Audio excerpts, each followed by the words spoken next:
1947 का साल हिंदुस्तान के इतिहास में एक बहुत बड़ा और दर्दनाक मोड़ लेकर आया। यह आजादी का साल था, अंग्रेजों की हुकूमत से, लेकिन यह साल देश के दो हिस्सों में बंटवारे का गवाह भी बना। धर्म और राजनीति की वजह से यह बंटवारा हुआ और इतिहास के सबसे बड़े स्थानांतरण में से एक हुआ। इस बंटवारे के साथ बहुत हिंसा और खून खराबा हुआ, जिसने दोनों देशों के जहन पर एक गहरा घाव छोड़ दिया। यह बंटवारा सिर्फ जमीन का नहीं था, यह दिलों का, परिवारों का और समाजों का बंटवारा था।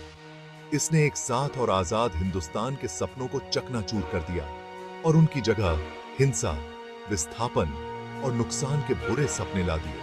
आज भी 1947 का साया हम पर मंडराता रहता है, हमें बंटवारे की कीमत और एकता और समझदारी की अहमियत की याद दिलाता है। 1947 की घटनाओं को समझने के लिए हमें ब्रिटिश राज के दौर में जाना होगा। ब्रिटिश राज ने फूट डालो और राज करो की नीति अपनाई, धर्म और संस्कृति के अंतर का फायदा उठाया ताकि उनकी सत्ता बनी रहे। वे अक्सर एक समुदाय को दूसरे पर तरजीह देते थे, जिससे विभिन्न धार्मिक समूहों के बीच नाराजगी और अविश्वास पैदा हुआ। इस नीति ने धार्मिक राष्ट्रवाद के उदय के साथ मौजूदा तनावों को और बढ़ा दिया और एक अलग मुस्लिम राज्य की मांग का मार्ग प्रशस्त किया।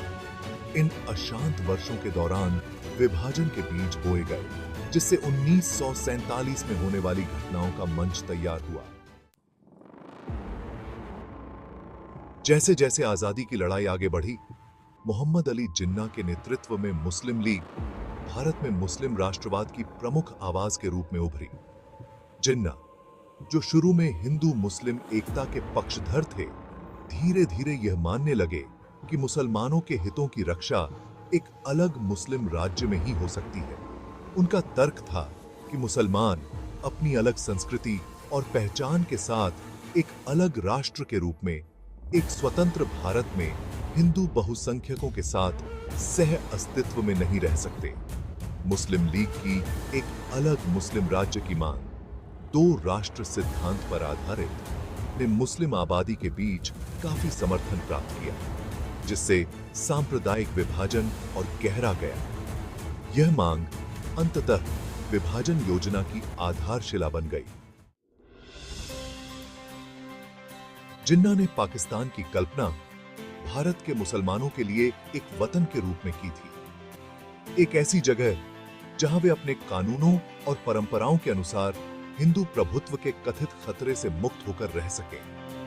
उनका यह विजन उन कई मुसलमानों को पसंद आया जो हिंदू बहुल भारत में खुद को हाशिए पर महसूस करते थे और अत्याचार से डरते थे।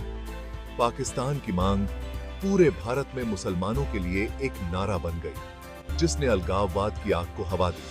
जिन्ना के अटूट दृढ़ संकल्प और राजनीतिक कौशल ने पाकिस्तान के विचार को एक दूर के सपने से हकीकत में बदलने में महत्वपूर्ण भूमिका निभाई। भाग 5, विभाजन। आजादी की एक अराजक सुबह। जून 1947 में भारत के विभाजन की घोषणा ने अभूतपूर्व अराजकता और हिंसा की लहर भड़का दी। जैसे जैसे आजादी की तारीख नजदीक आई, देश सांप्रदायिक दंगों, सामूहिक हत्याओं और जबरन स्थानांतरण की चपेट में आ गया। जल्दबाजी में खींची गई सीमाओं ने पंजाब और बंगाल को विभाजित करते हुए उन समुदायों को काट दिया जो पीढ़ियों से शांतिपूर्वक सह अस्तित्व में थे। हिंदू, मुस्लिम और सिख, जो कभी पड़ोसी और दोस्त थे, धार्मिक घृणा के जुनून में एक दूसरे के खिलाफ हो गए। भारत और पाकिस्तान की नई बनी सरकारें बड़े पैमाने पर शरणार्थी संकट और बढ़ती हिंसा से निपटने के लिए तैयार नहीं थीं। विभाजन, जिसका उद्देश्य एक शांतिपूर्ण परिवर्तन था, एक खूनी और अराजक मामला बन गया, जिससे दो राष्ट्रों के जन्म पर एक अमिट दाग लग गया। भाग 6, पलायन, डरावनी और विस्थापन की कहानियां। विभाजन ने मानव इतिहास के सबसे बड़े सामूहिक स्थानांतरण में से एक को जन्म दिया, जिसमें लाखों हिंदू, मुस्लिम और सिख सुरक्षा और एक नए जीवन की तलाश में अपने घरों से भाग गए। सड़कें शरणार्थियों की अनंत धाराओं से जाम हो गई, जो अपना थोड़ा बहुत सामान लिए हुए थे और उन भयावह दृश्यों से भयभीत थे जिनके वे साक्षी बने थे।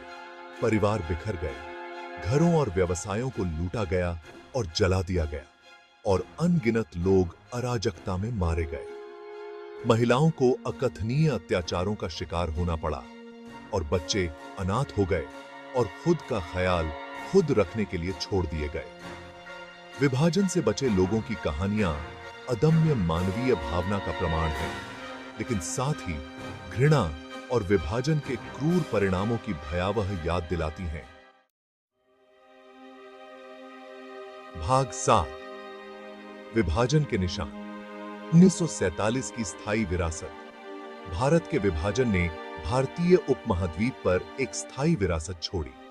एक साझा इतिहास से पैदा हुए दो राष्ट्र खुद को निरंतर शत्रुता और अविश्वास की स्थिति में बंद पाते हैं। कश्मीर संघर्ष विभाजन का प्रत्यक्ष परिणाम भारत और पाकिस्तान के बीच विवाद का एक प्रमुख बिंदु बना हुआ है। विभाजन का दर्द और आघात उन पीढ़ियों को सताता रहता है जो इसके बाद आई हैं, उनकी धारणाओं को आकार देता है और उनके विश्व दृष्टिकोण को प्रभावित करता है।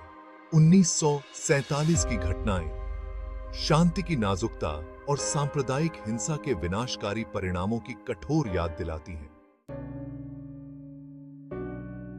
भाग 8, एक साझा भविष्य की ओर। विभाजन के घावों को भरना।